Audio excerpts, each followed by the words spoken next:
Nah, mungkin kalau cerita zaman dulu banget ya, pertama kali bikin, ini sebetulnya tugas kuliah kita, tugas akhir, Oke. si Voyage ini. Jadi owner-nya itu ada 5 orang. Mungkin aku perlu tekenin juga, marketing strategi itu paling bagus itu sebetulnya dimulai dari produk yang bagus. Yes.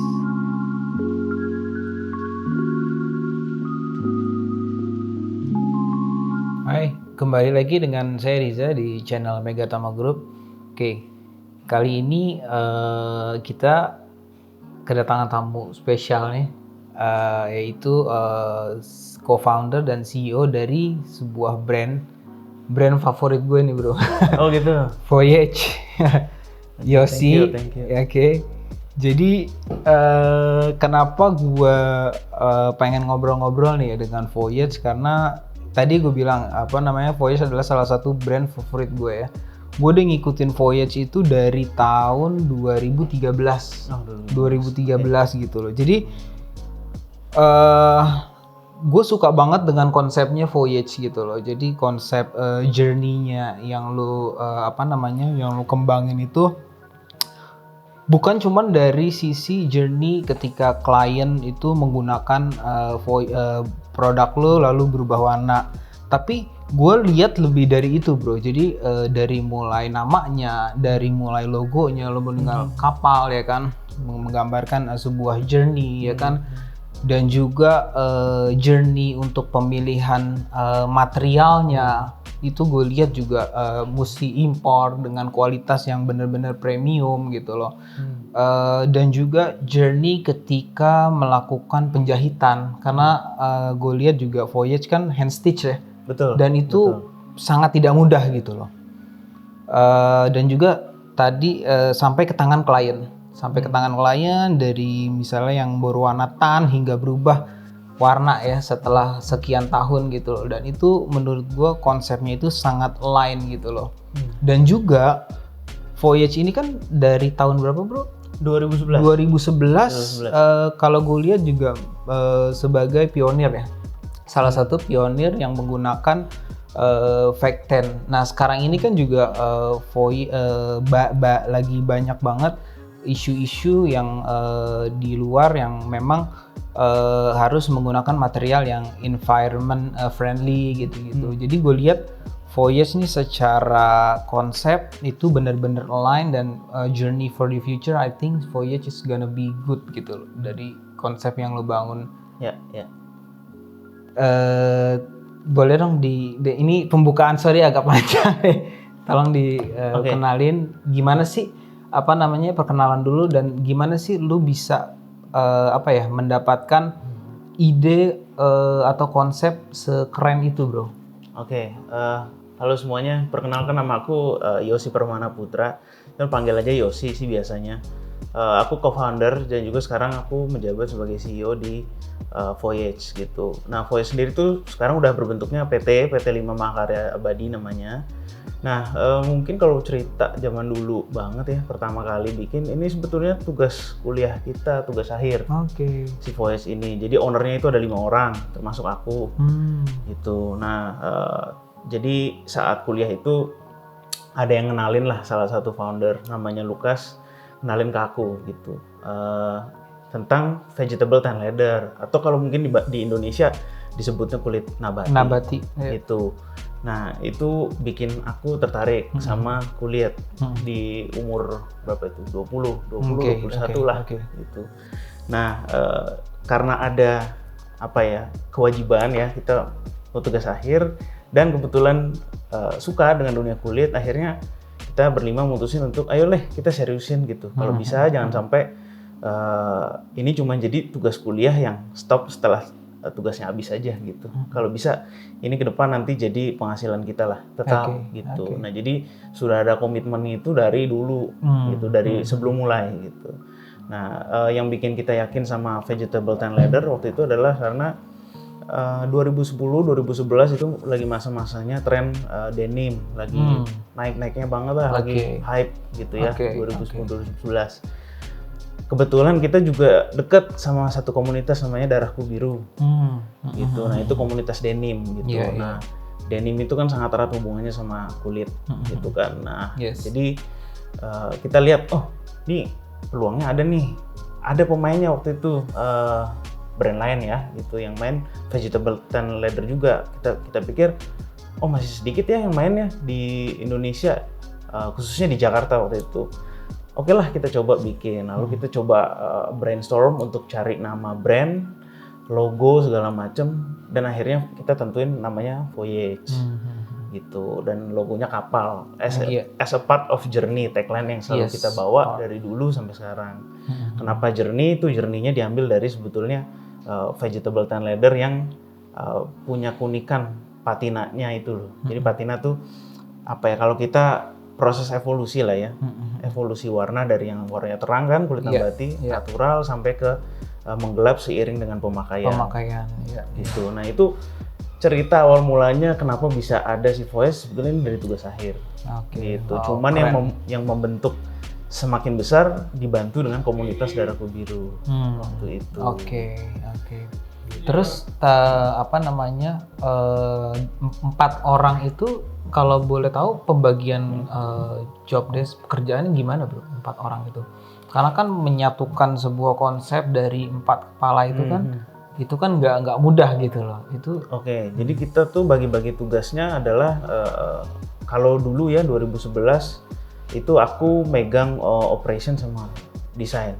Itu kalau aku sendiri gitu ya. Dulu sih pertama banget desainnya itu masih outsource. Cuman di tahun kedua kalau nggak salah, atau 2011 akhir itu udah mulai aku yang pegang. Jadi aku operation, terus ada kita bagi-bagi, ada yang pegang marketing, ada yang megang sales. Ada satu teman partner kita yang memang orang finance, keuangan, dia pegang finance gitu. Jadi simple aja, cuman kebagi 3 itu aja kan kira-kira, marketing, operation, sama finance gitu. Itu awal mulanya, dan waktu itu CEO-nya atau managing director-nya bukan aku, masih Lukas sebagai yang punya ide bikin dompet pakai kulit vegetable tan gitu di masa era zaman-zamannya denim lah. Gitu. Nah kalau sekarang berubah lagi gitu. Jadi kalau sekarang karena sudah 10 tahun Voyage berjalan, hampir 11 tahun sebentar lagi, itu kan pasti ya mungkin ada, supaya ada fresh gitu ya, suasana yang baru segala macam, kita ada rotasi gitu. Jadi ada yang tadinya Lukas pegang jadi managing director, dia pegang sales dan marketing gitu, jadi dipindah gitu. Terus aku jadi managing directornya atau CEO-nya, terus yang tadinya pegang marketing ke operation gitu. Jadi supaya ada fresh idea baru. Mungkin yang tadinya kita lihat dari sisi divisi yang lain, saat kita jalanin itu kita bawa kita benerin masalah-masalah yang dulu kita hadapi di divisi masing-masing gitu. Iya, itu oke banget sih ya, sebuah strategi juga supaya bisa mendapatkan ide-ide baru lagi gitu loh. Betul. Ketika ada rotasi seperti itu ya bro ya. Terus dari 10 tahun ini udah berapa karyawan lo? Dan sampai pekerjaannya gitu. Kalau kita tuh Voyage itu belum punya ya pabrik sendiri gitu. Jadi kita masih outsource gitu. Ya kita sebutnya masih vendor lah ya. Nah, cuman kalau karyawan itu sendiri itu yang di dalam kantor, kita ada kantor di daerah Pesanggerahan Jakarta Selatan. Itu 11 orang. Kalau kita ada toko juga, mungkin kalau di total 15 atau 16 orang lah. 16 orang. Tokonya sekarang udah berapa? Toko store kita ada 2. Di Pondok Indah Mall 2, satu sama di dalamnya Central Green Indonesia. Itu satu, dua lah di situ. Gitu. Iya. Oh iya, gue mau nanya dari produk ya, lebih ke kalau Voyage kan gue lihat juga memang secara material ya, material itu gue lihat memang bagus banget ya, premium, dan juga secara price point juga harganya juga cukup nggak dibilang mahal ya enggak, dibilang murah ya enggak gitu loh. Worth it lah kalau menurut gue ya, karena secara yang tadi gue ceritain journey-nya itu juga tidak mudah membuat produk sebagus Voyage gitu loh. Target marketnya siapa sih bro? Kalau target market kita tuh mostly udah pasti cowok, gitu karena semua produk kita rata-rata ya desain ya buat cowok gitu. Ada cewek juga kan? Ada, line cewek betul. juga. Jadi kita untuk yang target market cewek itu kita bedakan brandnya. Kalau yang cowok itu Voyage, yang cewek itu VL namanya. Oh iya. Untuk yang cowok sendiri juga kebagi-bagi. Ada lagi brand namanya Maritim, itu yang pakai kulit lokal, pakai jahitan mesin. Karena kan kalau di Voyage itu mostly kita jahitan tangan ya. Yes, hand stitch. Jadi supaya orang merasakan apa ya experience yang beda, ya kita bikin beberapa brand untuk masuk ke segmen atau target market tertentu gitu. Ada lagi yang lebih tinggi lagi namanya superlatif gitu. Yang itu harganya di atas Voyage gitu. Tapi mostly 80% itu target market kita cowok. Cowok ya. Oke.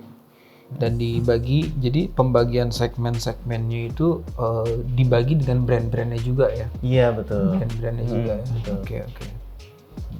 Oke, terus apa ya branding strateginya? Jadi kayak misalnya Voyage nih, apa sih brand experience yang mau dikembangin oleh Voyage? Kenapa orang mau pakai Voyage gitu loh? Branding strateginya tuh apa gitu?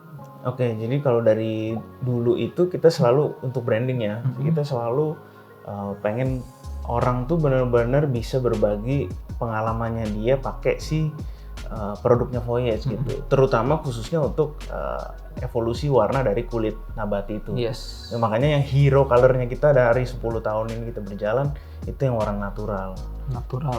Nah, kalau caranya gimana ya kita sesuaikan sama perkembangan teknologi nih, perkembangan media sosial gitu. Kalau waktu Voyage berdiri kan Instagram belum ada tuh 2011 gitu, jadi masih pakai Twitter kan.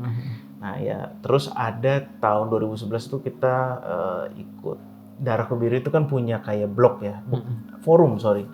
Nah jadi kita ikut di forum itu, nah kita sharing nih, kita saling berbagi foto patina yang dibikin atau dihasilkan oleh masing-masing customer kita gitu. Jadi kita saling sharing. Nah ternyata itu bikin efek apa ya multiplier atau awareness yang besar banget gitu. Jadi saya punya follower misalnya 10, kamu punya 20 gitu. Terus teman kamu punya 30. Nah kalau semuanya punya Voyage dan mereka nge-share berarti kan multiplier orang yang tahu akan Voyage itu banyak gitu ya. Makin banyak gitu. Nah jadi itu yang masih kita pakai sampai sekarang dan it still works sih. Gitu. Jadi mungkin contoh sederhananya kalau apa ya kita bisa kasih insight gitu ya buat orang-orang gitu yang baru mulai bisnis gitu. Sekedar repost postingan orang entah di platform apapun gitu ya tentang produk kita itu works banget loh ternyata gitu. Jadi kita saling sama-sama organik gitu ya. Ya organik, kita saling amplify followers atau marketnya sendiri-sendiri gitu loh. Kita saling amplify gitu. Gitu. Nah mungkin ya kalau sekarang apa ya kita kenalnya ada influencer, ada KOL gitu. Itu juga bisa. Iya itu juga bisa sekarang kayak gitu. Tapi ya benar kalau misalnya secara teman gitu juga kekuatannya juga bisa dimaksimalin juga gitu loh. Dan juga itu kan juga bisa support lokal produk juga supaya kita bisa lebih brand kita juga bisa lebih kelihatan juga ya kan. But then again ini sih mungkin aku perlu tekenin juga marketing strategi itu paling bagus itu sebetulnya dimulai dari produk yang bagus gitu. Ya, jadi di make sure dari kita 2011 sampai sekarang itu berjalan itu quality itu number one gitu. Jadi dan percuma marketing yang bagus dikemas yang dengan gimmick yang macam-macam, tapi kalau produknya kualitasnya jelek, aduh sama aja bohong gitu. Makanya tadi gue bilang kan Voyage itu bukan cuman secara align banget secara konsep, tapi memang ya produknya berkualitas gitu loh. Buktinya gue sendiri pakai bro. Oh gitu. Wah, mantap. Gue pakai, gue udah 5 tahun ini, 5 tahun pakai produk Voyage dan ini memang terbukti gitu loh, nggak cuman gimmick doang. Ini warnanya navy gitu, navy. Cuman sekarang ini setelah 5 tahun gue pakai udah berubah jadi agak hitam-hitaman gitu, ya, jadi agak biru dongker gitu loh. Secara stitching juga masih fine Ya gitu loh. nggak ada yang putus ya. Nggak ada oke banget gitu loh. 5 tahun gue pakai. Makanya gue bilang nih salah satu brand favorit gue gitu. Thank you. Iya. Oke, keren. Terus ada pertanyaan lagi nih bro, ya. Banyak pakar yang bilang mungkin sebuah bisnis atau startup akan down atau istilahnya bangkrut dalam 5 tahun. Nah, gimana sih Voyage ini bisa bertahan apalagi kena hit pandemi ini selama 10 tahun ini? Apa strateginya, bro? Bisa di-share nggak ke teman-teman? Kalau ditanya, kalau zaman dulu kita kepikiran nggak bisa sampai segede sekarang, jawabannya jujur aja enggak gitu ya. Cuman memang karena kita dari yang tadi aku cerita di awal, waktu kuliah pengennya ini ya jadi penghasilan utama gitu ya, kita udah komitmen. Nah di tahun di tahun 2015 kita buletin lagi nih komitmennya dengan diriin PT. Oke. Gitu. Jadi ya walaupun dulu 2015 mungkin ya penghasilan juga masih biasa-biasa aja ya gitu. Cuman demi membulatkan tekad kita bikin PT, jadi kita lebih serius nih, semuanya kan sudah ada aktanya gitu ya, tertulis dalam akta gitu kan. Terus kita juga punya rencana kerja jadinya kan yang tersusun rapi gitu. Tahun 2016 mau ngapain, 2017 mau ngapain, sampai sekarang gitu. Jadi jangka pendek, jangka menengah, jangka panjangnya mau seperti apa itu lebih jelas ya. Iya betul. Jadi kalau ditanya gimana sih supaya bisa, ya mungkin itu salah satu caranya. Nah beda lagi kalau zaman sekarang kan mungkin banyak orang yang butuh misalkan untuk ngembangin perusahaan lebih cepat, butuh dana besar gitu kan, cari pendanaan, funding, investor gitu kan, bisa dari VC, bisa dari angel investor gitu kan.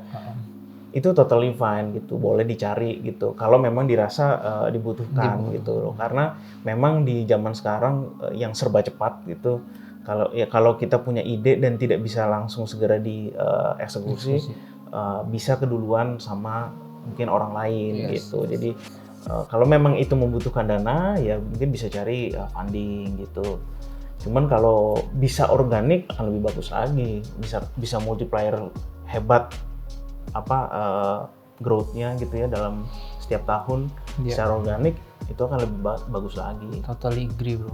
Memang kalau ide itu banyak lah ya, kita bisa cari ide dari mana aja gitu. Cuman kuncinya ya eksekusi itu gitu loh. Gimana cara kita eksekusi itu. Dan juga nge-build timnya, gue lihat juga di Voyage juga punya 4 tim, 4 co-founder yang mana saling bisa melengkapi gitu loh. Itu juga menurut gue kayaknya salah satu kunci suksesnya Voyage lah ya, bisa dibilang. Ya kan banyak yang bilang ya banyak kepala banyak masalah gitu ya. Gitu. Cuman memang dari dulu nih mungkin karena kita semua basicnya 5 orang ini adalah di bisnis gitu ya, sekolahnya sekolah bisnis gitulah. Jadi kita udah tahu kalau ada yang ditunjuk jadi leader, entah saya atau mungkin yang lain gitu ya, saat keputusan sudah dibuat yes or no gitu ya, seneng nggak seneng ya itu udah decision yang made gitu loh. Nah makanya kita less konflik di situ gitu. Nah cuman kita konfliknya ada tuh saat berdebat sebelum diputuskan gitu. Misalkan gitu. Misalkan mau pilih kulit dari vendor A, vendor B gitu. Nah, kita ributnya saat milih. Cuman saat decision udah bikin udah nggak ada lagi. Iya, mau itu hasilnya baik, mau itu hasilnya buruk, ya udah. Yang penting solusinya aja gimana, kayak gitu. Jadi ya mungkin itu ada blessingnya di situ ya, kita semua dari background bisnis yang ya udah paham gitu struktur organisasi bekerja. Gitu. Ini mungkin pertanyaan terakhir ya bro ya. Boleh. Gimana sih tips dari Voyage dalam mencari vendor atau partner dari manufacturer itu? Ada nggak sih tips yang bisa karena kan vendor itu kan bagian dari istilahnya satu kesatuan ya, dari sebuah bisnis ya kan. Nah gimana sih nyari vendor yang cocok gitu loh untuk Voyage? Karena gue lihat kan juga secara quality-nya juga Voyage Ini juga sangat-sangat premium gitu loh. Yep. Nah itu. Oke, kita dari dulu itu saat nyari vendor ya, khususnya vendor utama kita nih yang dari dulu dari 2010 bantuin kita. Iya. Dari R&D segala macam, itu yang kita lihat adalah ini ownernya atau top manajemennya lah ya. Top manajemennya itu mengerti basic economy and business gitu. Itu karena kalau mereka harus ngerti basic economy and business iya, juga. karena mereka sebetulnya yang aku incer itu sebetulnya etika berbisnisnya sih. Gitu karena aku ini kan mau pakai vendor karena aku nggak punya skillnya gitu kan. Aku ngerti gimana ngembangin bisnis, aku ngerti bikin brand apa segala macam, cuman aku nggak ngerti untuk produksi gitu. Karena itu kan stepnya banyak ya, panjang gitu loh. Jadi kita harus kerjasama sama orang lain gitu loh. Nah kalau dia punya pemahaman etika bisnis yang sama gitu, itu akan bagus. Nah apa sih etika bisnisnya gitu?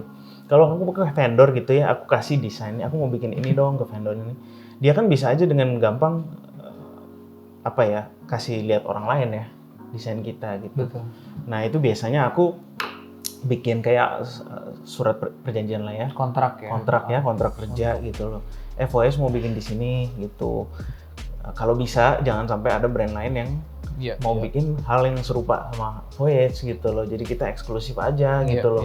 Kita ya saling mutually benefit lah ya, win-win solution lah ya. Kita mencoba bawa banyak orderan ke vendor menjaga agar semua desain kita yang belum rilis gitu, khususnya yang belum rilis sih, itu aman gitu loh, dia tidak bikinkan untuk orang lain gitu. Itu mungkin basicnya sih sebetulnya sederhananya kayak gitu, cuman balik lagi ya, kalau vendor kan itu bukan punya kita ya, kita mesti lihat kapasitasnya, dia juga bisa lihat terus mereka tuh QC-nya gimana sih, kalau memang produk kita adalah produk yang sangat demanding untuk quality yang bagus, kita lihat nih dia QC-nya layernya banyak nggak nih, atau cuman di final aja. Itu banyak yang kayak gitu. Banyak dan banget. Itu nggak bisa diterima lah ya sama Voyage, karena kan quality itu kan harus dikontrol di berbagai tahap. Betul. Dari pemilihan material, dari ketika stitchingnya juga harus dikontrol sampai ke finish product. Iya betul. Jadi kalau dia punya multi layer QC gitu kan lebih enak ya. Kayaknya kita juga lebih merasa tenang gitu loh. Jadi karena kan kalau sudah jadi terus hasilnya defect, yang satu kan pasti ruginya di kita gitu kan. Kita sudah bayar, mungkin udah bayar materialnya di depan atau mungkin hardware-nya bayar di depan gitu kan. Udah gitu nggak jadi lagi defect dibalikin, itu pun kalau bisa di rework ya, atau dilepas jahitannya, dijahit ulang atau bisa diperbaiki lah gitu. Kalau nggak bisa itu akan menjadi cost yang sangat besar gitu. Jadi karena kita masih pakai vendor, hal-hal tersebut lah yang tadi aku sebutin yang kita benar-benar concern banget lah. Harus gitu. Quality number one ya tadi ya. Iya, it starts with quality lah. Good quality product. Gitu. Berarti boleh dong nanti kapan-kapan kita tim Megatama ngeliput ke boleh biar ngelihat experience-nya, orang juga bisa lebih tahu sih gimana sih proses Voyage ini dibuat gitu ya. Iya nih kebetulan aku juga udah lama banget nggak visit ya ke vendor. Boleh nanti kita janjian bareng-bareng. Boleh. Siap. Keren. Oke. Nah ini terakhir nih bro. Ada nggak sih pesan dari co-founder Voyage untuk para desainer atau bisnis fashion owner gitu? Ada pesan nggak buat mereka? Pesannya apa ya, kalau terutama di masa pandemi seperti ini, supaya dia keep eksis lah. Oke. Ya kalau di masa pandemi ini memang ada perlu special treatment ya, karena memang kondisi sedang tidak baik-baik saja gitu kan. Baik secara makro lah ya, secara makroekonomi sedang tidak baik-baik saja sebenarnya. Cuman kalau mau masuk ke industri fashion, ya mungkin kalau di tengah pandemi ini dilihat dulu kebutuhan apa yang di industri fashion ini sedang gitu, sedang diminati gitu, atau sedang baik gitu saat ini gitu. Mungkin bisa mulai dari situ gitu, karena tidak semuanya ya, contoh mungkin ya tidak semuanya mungkin juga mau beli produk kulit terlalu sering-sering gitu, karena produk kulit itu kan tahan lama gitu kan. Ya mungkin kalau masuk ke situ bisa berjualan, cuman mungkin kalau ekspektasikan untuk menjual yang dalam jumlah yang banyak mungkin belum bisa mungkin di saat ini gitu, karena kulit kan ya identik dengan prestis ya kan, bagus, kualitas tinggi segala macam gitu kan. Nah ya mungkin bisa start yang small, cuman jangan takut untuk memulai sih. Gitu, karena ya walaupun di tengah pandemi situasi yang tidak pasti menentu, selalu ada peluang lah. Iya pasti selalu ada peluang. Masalah sebuah pandemi ini pasti ada sebuah peluang. Tinggal gimana caranya sebuah jiwa entrepreneur itu menangkap peluang tersebut gitu. Justru sama ini satu lagi mungkin yang paling penting adalah mungkin ya banyak ya, aku lihat teman-teman aku juga yang punya usaha gitu ya, terus usahanya drop gitu kan, drop jauh, termasuk mungkin aku sendiri gitu ya. Mungkin saranku jangan cepat menyerah sih. Di masa sulit seperti sekarang itu jangan cepat nyerah. Kalau nyerah cepat bangkit lagi gitu. Ya take 1-2 hari untuk relieve your stress gitu, atau 1 minggu, 2 minggu, terserah lah, take whatever time you like lah gitu, sampai heal up, tapi cepet bangkit lagi. Harus gitu, semangat lagi gitu, karena ya hidup masih panjang lah gitu. Apalagi kalau masih muda gitu ya, salah 1-2 kali mah biasa lah ya gitu, gagal jatuh bangun, dinikmati aja lah gitu. Setuju. Oke. Mungkin itu aja. Thank you untuk waktunya bro ya. Sama-sama. Thank you udah mau datang ke Voyage. Iya, oke. Jadi sampai di sini. Kalau misalnya ada yang mau tanya, silahkan komen di bawah. Sampai ketemu lagi di channel Omega Tama Group berikutnya. Bye bye.